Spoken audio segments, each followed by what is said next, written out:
एकदम वाढणार आणि एकदम मग खाली पडणार आणि मग रस्त्यावर येणार सगळे शेतकरी. काहीतरी थांबवा, हमी भाव वगैरे काहीतरी देऊन, असा सुद्धा विचार जो आहे आमच्या सगळ्या कार्यकर्त्यांनी मांडला. लक्ष्मण हाके यांच्या आंदोलनावर कुठेतरी दुर्लक्ष करते का सरकार दुर्लक्ष करते का लक्ष्मण हाके यांच्या उपोषणावरती आंदोलनावर? मला असं कळलेलं आहे की आज 11 वाजताच उदय सामंत, खासदार काय सॉरी अतुल सावे, भुमरे आणि कराड हे 3 नेते जाऊन त्यांना भेटलेले आहेत आणि हाकेने सांगितले की मला लेखी आश्वासन तुम्ही द्या, लेखी आश्वासन की ओबीसीवर अन्याय होणार नाही. त्यांनी सांगितलं उद्या आहे मीटिंग वगैरे काहीतरी, त्यावेळेला आम्ही त्यांना सांगतो आहोत. तोपर्यंत डॉक्टर वगैरे तिथे जात आहेत, आम्ही सुद्धा त्यांच्याशी बोलतो आहोत किंवा आपले काम अगोदर खूप पुढे आहे काम. एकदम टोकाचा निर्णय जास्त घेऊ नका. पण सर, निकालामध्ये ज्या पद्धतीनं ओबीसी समाजाकडून काही प्रमाणात वोटिंग झालं नाही किंवा मराठा आरक्षणाचा फटका बसला काही ठिकाणी, याबाबत काही चर्चा झाली? तेच सांगितलं त्या लोकांनी की हे जे आहेत 1-2 जिल्ह्यामध्ये जे आहेत तिथल्या हा प्रॉब्लेम मोठ्या प्रमाणावर झाला.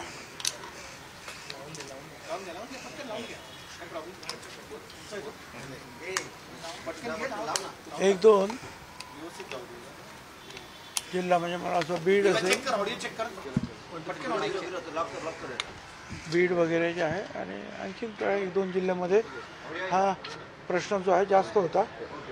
बाकी ज्या विदर्भामध्ये पण तो काही प्रश्न जास्त नव्हता. उत्तर महाराष्ट्र आणि आमच्याकडे पण तो प्रश्न जास्त काही आला नाही. बाकी कुठे आणि मुंबईमध्ये तर काही प्रश्नच येत नाही. 1-2 ठिकाणी जे आहे तो विशेष त्या भागामध्ये जे आहे लोकसभा निवडणुकीच्या वेळेला हा प्रश्न आला आणि आता अजूनही काही ठिकाणी तिथे आंदोलनं सुरू आहेत दोन्ही बाजूंनी. सरकारच्या संरक्षणाखाली महाराष्ट्रामध्ये बोगस कुणबी नोंदी झाल्या असा आरोप लक्ष्मण हाकेंनी केलेला आहे. तुम्ही या आरोपाकडे कसं पाहता? हा आरोप मी आज नाही करत आहे, पहिल्यापासून करतो आणि मी विधानसभेत केलेला आहे आणि त्याचे पुरावे दाखवलेले आहेत की कशा रीतीने खाडाखोड होते आहे, कशा रीतीने हे खोटे जे आहेत नावं दाखवले जात आहेत. सरळ जिथे मराठा लिहिलेलं आहे तिथे कू अगोदर लिहितात किंवा नंतर लिहितात. अक्षर वेगळं आहे, शाई वेगळी आहे, खोडाखोड आहे, हे दाखवलं नाही. तर त्यांच्या म्हणण्यात तथ्य आहेच. जातनीय जनगणना करणार हे राष्ट्रवादी काँग्रेसच्या जाहीरनाम्यात असेल का? आहे ना, मागच्या पण होतं. मागच्या आत्ताचा जो जाहीरनामा होता त्याच्यामध्ये सुद्धा जातगणना करण्यासंदर्भातला विषय होता. मुख्यमंत्र्यांनी असं म्हटलंय मुख्यमंत्र्यांनी की अर्बन नक्षलवाद वाढला आहे, त्यांच्या मार्फत एक नरेटिव्ह पोहोचवलं जातं, विरोधकांना फसवलं केलं जातं, त्यामुळे कुठेतरी महाविकास आघाडीला फायदा झाला या लोकसभा निवडणुकीत. अर्बन नक्षलवाद हा जास्त NGOच्या मार्फत केला जातो. सरकार विरोधी काही NGO आहेत असं देखील. ठीक आहे, आता मुख्यमंत्र्यांच्या भाष्य हे केलं त्याच्यावर मी कॉमेंट करणं बरोबर होणार नाही ना. मी त्यांच्या बाबतीत कसं काय बोलणार? रंगेंची जी भूमिका होती ओबीसी मधूनच आम्हाला हवं आहे, या संदर्भात आता तुमचं स्टँड परत काय आहे? कारण की मुद्दाबरोबर राहतो अनेक ओबीसी नेते इतर ओबीसी नेते थेट भाष्य करतायत कोणत्याही पण केलं जाऊ नये. 100%. त्याच्यासाठी तर परत मी पहिल्यापासून विरोध करतोय. हे आमच्या मोठ्या लाखो लोकांच्या रॅलीज झाल्या, त्या कशासाठी झाल्या? त्याच्यामध्ये आमची भाषणं काय होती? आणि मराठा समाजाला ओबीसीत आरक्षण देता येणार नाही हे आम्ही बोलत नाही. याच्यापूर्वीचे 4 आयोग जे होते, जे हायकोर्ट जस्टिसच्या अध्यक्षतेखाली, त्यांनी नाही सांगितलं. सुप्रीम कोर्टाने नाही सांगितलं. आता हे परत तेच म्हणतात की आम्हाला ओबीसी म्हणून आरक्षण द्या म्हणून. तुम्ही स्वतः भाजपसोबत जाणार नाही यासाठी आग्रही होता, भाजपसोबत नको जायला मी असं वडेट्टीवार म्हणतात. माहिती नाही आता, म्हणजे मला माहिती नाही, पण वडेट्टीवारांना माहिती असेल. मला माहिती नाही, पण वडेट्टीवारांना माहिती असेल.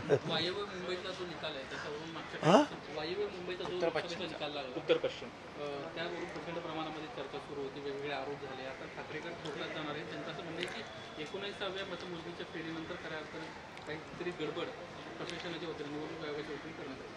नाही, वर्तमानपत्रामध्ये फार उलटसुलट गोष्टी तिथे आलेल्या आहेत. हे खरं आहे की अगोदर कीर्तिकर पुढे आहेत, कीर्तिकर ना, अमोल कीर्तिकर तिथलीच ना, पुढे आहे आणि नंतर अचानक वायकर पुढे गेले. मला वाटतं की पोस्टल वोट्स वगैरे काहीतरी असतील आणि मग त्या बाबतीमध्ये जे आहेत आरोप प्रत्यारोप सुरू आहेत. त्या बाबतीत पोलीस तक्रार पण नोंदवण्यात आली असं मी वर्तमानपत्रात वाचलेलं आहे. आणि इतर आता जे इंटरनॅशनल बिझनेसमॅन ते पण त्याच्यावर भाष्य करायला लागलेले आहेत. असं आहे, खरं खोटं काय आहे ते समोर येईलच, चौकशी होईल. तुमची नाराजी दूर झाली आहे का? कारण की तुमची नाराजी पक्षात आहे का आता काही? कारण की जी राज्यसभेची निवडणूक झाली त्याच्यानंतर ही चर्चा सुरू झाली की भुजबळ साहेब नाराज आहेत आणि त्यांनी वेगवेगळ्या घरातच सगळं परत दिली जात असल्याची कार्यकर्त्यांमध्ये चर्चा सुरू झाली. तुम्ही रोज भेटता, मी कधी म्हणालो का तुम्हाला मी नाराज आहे म्हणून? कधी कधी एखादा दिवस जातो मध्ये, नाही तर तुम्ही भेटता होतो. अरे असं हे राजकारणामध्ये जे आहे पक्षामध्ये राहून काही वेळेला ज्या काही गोष्टी मिळतात, काही गोष्टी नाही मिळत, पुढे जायचं असतं. का आज नाही तर उद्या होतं, काम करत राहायचं असतं आपण. जानना चाहेंगे आज एक बैठक लिया रोहित पवार असं म्हणतात की हल्ली प्रफुल्ल पटेलांच्या मोदींसोबत जास्त फोटो दिसतात, त्यामुळे राष्ट्रवादी काँग्रेस पक्षाचा अध्यक्ष प्रफुल्ल पटेल यांची अजित पवार हा आम्हाला कोणाचा संभ्रम निर्माण झाला. असं बरं, ते सरकास्टिक त्यांचं बोलणं आहे. आज की बैठक में हिंदी में जाना चाहेंगे. महाराष्ट्र में लोकसभा चुनाव में दो जातियों के बीच में बहुत संघर्ष देखा गया. आप कास्ट बेस्ड सेंसस की मांग अभी कर रहे हैं केंद्र सरकार से. जी हाँ, मैं जो है हमारे जो यहाँ जो है बैठक हुई उसमें चंद लोगों को जो है समता परिषद के बुलाया गया है, कार्यकारिणी के कुछ लोग, और ये सारा जो है जो इलेक्शन जो हुआ लोकसभा का, इसका जायज़ा लिया गया कि किस जिले में क्या होगा, कैसे कौन से उम्मीदवार कैसे चुनकर आए, गिरे तो कोई क्यों गिरे, इसके बारे में. तो उस समय जो है कुछ बातें सामने आई, तो उन्होंने कहा कि भाई अब हमेशा के लिए मोदी साहब को मिलकर जो है आप लोगों ने ये प्याज के बारे में या और दूसरी ये MSP वगैरह लगा के कुछ ना कुछ रास्ता निकालना चाहिए, क्योंकि पता नहीं कभी ये सवाल ऊपर उठता है इलेक्शन के समय पर, और कितना ही काम करे लोग तो उल्टा ही जो है परिणाम होता है. साथ ही उन्होंने ये भी हमारे लोग जो कह रहे हैं कि भाई अब जाति गणना होनी आवश्यक है.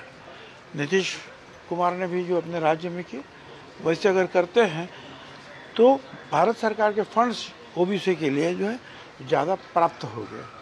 तो उसके लिए भी आपको चाहिए कि आप उनसे अपनी पार्टी द्वारा उनके साथ बात करें. लोकसभा चुनाव के रिजल्ट के बाद खासकर महाराष्ट्र में आज भी देखा जा रहा है कि बीजेपी ये कहती है कि मुस्लिम वोटों पर MV जीती है. टी राजा जैसे नेता हैदराबाद से मुंबई महाराष्ट्र पटगा में आते हैं, वो कहते हैं कि मलंगगढ़ का कब्जा लेना चाहिए. तो आपको लगता है आने वाले चुनाव में इस तरह की अगर राजनीति हुई तो राष्ट्रवादी को इसका कहीं ना कहीं विधानसभा में वो लग सकता है, क्योंकि सेकुलर पार्टी महायुति में राष्ट्रवादी. क्या मुझे नहीं समझा? अरे कौन किसका ताबा विबा नहीं लेता है भाई, ऐसा कैसा कोई ताबा लेता है? और देखो इलेक्शन जो है लड़ने का अधिकार तो सबको है. बातें जो है अगर गलत सलत बातें कुछ करते हैं तो पुलिस जो है उसके बारे में विचार करेगी, और सबसे जो है बड़ी पुलिस जो इर्द गिर्द देखती है वो तो ये सारी जनता है, और कोर्ट भी वही ये जनता है. तो वो जो है जो निर्णय लेगी उसके बारे में